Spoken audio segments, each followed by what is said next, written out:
ഞാൻ എൻ്റെ മരുമകൾക്ക് വേണ്ടിയാ ഞാൻ സാക്ഷ്യം പറയുന്നത്.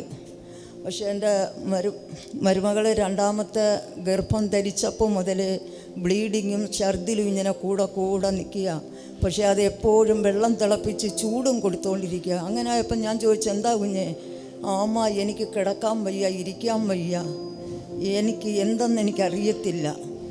4 മാസം കഴിഞ്ഞപ്പം ഞാൻ പാസ്റ്റർ അടുത്ത് വന്ന് ഞാൻ പൊട്ടി കരഞ്ഞിട്ട് പറഞ്ഞു, പാസ്റ്ററെ 4 മാസമേ ആയിട്ടുള്ളൂ, 8 മാസം ഈ കുഞ്ഞ് എങ്ങനെ തികയ്ക്കും? ഇങ്ങനെ പോയാ? അന്നേരം പാസ്റ്റർ പറഞ്ഞ്, വിഷമിക്കണ്ട അമ്മച്ചി എന്ന് പറഞ്ഞ്. പക്ഷേ ഞാൻ വരുമ്പോഴൊക്കെ വന്ന് ഓരോ കുപ്പി വെള്ളം പ്രാർത്ഥിച്ചു കൊണ്ടുപോകും. പ്രാർത്ഥിച്ചു കൊണ്ടുപോയി കഴിഞ്ഞ ഉപവാസം കഴിഞ്ഞപ്പം ഞാൻ പറഞ്ഞു, പാസ്റ്റേ, കാര്യം എൻ്റെ ഉള്ളിൽ ഒരു ചിന്ത കൊണ്ട് 8 മാസം എങ്ങനെ തികയ്ക്കുമെന്ന് പറഞ്ഞെടുത്ത് കഴിഞ്ഞ ഉപവാസം തീർന്നപ്പോൾ ഞാൻ പറഞ്ഞു, പാസ്റ്റേ, 8 മാസവും കഴിഞ്ഞ് 5 ദിവസമായി. അന്നേരം അപ്പോഴത്തേക്ക് എനിക്ക് സന്തോഷമായി. 8 മാസം എങ്ങനെ തികയ്ക്കുമെന്ന് പറഞ്ഞെടുത്ത് ഇത്രേ ആയല്ലോ എന്ന് പറഞ്ഞ് അത് കഴിഞ്ഞ് ഈ ആഴ്ച ഞാൻ പാസ്റ്ററെ വിളിച്ചു പറഞ്ഞു, പാസ്റ്ററെ, ആ കൊച്ചിന് സുഖമില്ല, ലേബർ റൂമിൽ കയറ്റിയെന്ന് കേട്ടല്ലോ. പക്ഷേ അതിന് ബ്ലഡ് കുറവുണ്ട്. കാര്യം അതിന് ഒരാഹാരവും കഴിക്കാൻ വയ്യ. നേരത്തെ അതിന് പ്രഷറും ഷുഗറും ഇല്ല. ഇതിപ്പോൾ 4 മാസം കഴിഞ്ഞപ്പോൾ മുതൽ ഒരുപാട് പ്രഷർ കൂടുന്നു, ഷുഗർ കൂടുന്നു, ഒരാഹാരം കഴിക്കാൻ വയ്യ. അങ്ങനെ ഇതിന് ഉറക്കമില്ല. ഏത് സമയവും ഇതങ്ങ് ഭാരത്തെ നടക്കുക. ഞാൻ ദൈവത്തോട് പറയും, അപ്പാ, നീ തന്ന കുഞ്ഞ് ആ തള്ളയ്ക്കും പിള്ളയ്ക്കും ഒരു കേട് വരുത്തരുത് എന്നെപ്പോഴും ഇങ്ങനെ പ്രാർത്ഥനയും ഞാനും നടക്കുക.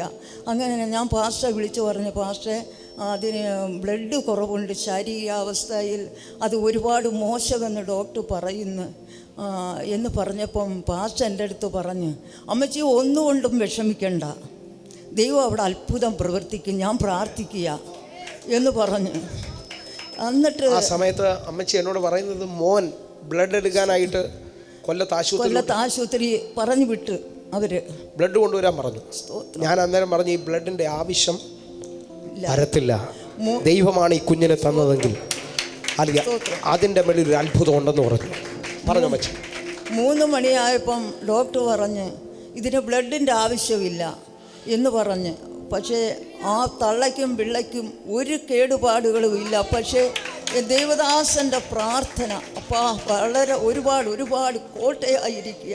ഞാൻ ദൈവത്തെ എനിക്ക് നന്ദി പറഞ്ഞാലും എത്ര നന്ദി പറഞ്ഞാലും മതിയാവത്തില്ലപ്പാ. സ്തോത്രം, ഹല്ലേലൂയ. ഒരു കുഴപ്പവും ഇല്ലപ്പാ. സ്തോത്രം. അല്ലാതെ എൻ്റെ ദൈവം അത്ഭുതം പ്രവർത്തിച്ച് തന്ന് ദൈവദാസന് എത്ര കോടാനുകോടി നന്ദി കരേറ്റിയാലും പോരാ. അപ്പാ കുഞ്ഞിനെ കിട്ടി, പെൺകുഞ്ഞ, അതിന് ഒരു കുഴപ്പവും ഇല്ല. അനുഗ്രഹിക്കപ്പെട്ട ഒരു പെൺകുഞ്ഞിനെ ഇവരുടെ കരങ്ങളിലേക്ക് കർത്താവ് കൊടുത്തു. അമ്മയ്ക്കും കുഞ്ഞിനും യാതൊരു പ്രശ്നവുമില്ല. ഒന്ന് വിശ്വസിക്കുന്നവരുണ്ടെങ്കിൽ ഒന്ന് കര ഉയർത്തിപ്പിടിച്ചോ, കരമടിച്ചോ. ആരെങ്കിലും ഈ വിഷയങ്ങളിൽ തളർന്നതിനകത്ത് വന്നിരിപ്പുണ്ടെങ്കിൽ ഞാൻ ആത്മാവിൽ വിളിച്ചു പറയുന്നു, ഇവർക്ക് വേണ്ടി പ്രവർത്തിച്ച ദൈവം നിങ്ങൾക്ക് വേണ്ടി പ്രവർത്തിക്കും.